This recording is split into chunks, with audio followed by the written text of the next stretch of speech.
ప్రమాణ స్వీకారానికి రావాలంటూ తెలంగాణ ప్రజలకు రేవంత్ రెడ్డి బహిరంగ లేఖ. తెలంగాణ ప్రజలకు ముఖ్యమంత్రి రేవంత్ రెడ్డి బహిరంగ లేఖ రాశారు. హైదరాబాద్ లో ఎల్బీ స్టేడియంలో జరగనున్న తన ప్రమాణ స్వీకారానికి ప్రజలంతా రావాలని బహిరంగ లేఖలో రేవంత్ రెడ్డి ప్రజలకు పిలుపునిచ్చారు. ఇందిరమ్మ రాజ్యం స్థాపనకు సమయం వచ్చిందని సీఎం రేవంత్ రెడ్డి అన్నారు. తెలంగాణ ముఖ్యమంత్రిగా రేవంత్ రెడ్డి ప్రమాణ స్వీకారం చేయనున్న నేపథ్యంలో అధికారులు ఎల్బీ స్టేడియంలో భారీ ఏర్పాట్లు చేస్తున్నారు. రేపటి సభలో 3 వేదికలను ఏర్పాటు చేస్తున్నారు. ప్రధాన వేదికపై రేవంత్ రెడ్డి ప్రమాణ స్వీకారం చేస్తారు. లెఫ్ట్ సైడ్ 63 సీట్లతో ఎమ్మెల్యేల కోసం ప్రత్యేక వేదిక ఏర్పాటు చేస్తున్నారు.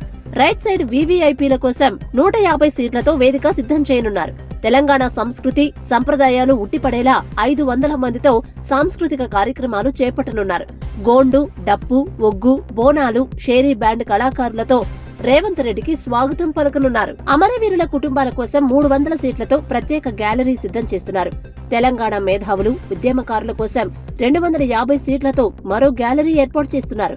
30,000 మంది సాధారణ ప్రజలు కూర్చునే విధంగా ఏర్పాట్లు చురుగ్గా సాగుతున్నాయి. స్టేడియం బయట వీక్షించేందుకు భారీ ఎల్ఈడీ స్క్రీన్లు ఏర్పాటు చేస్తున్నారు.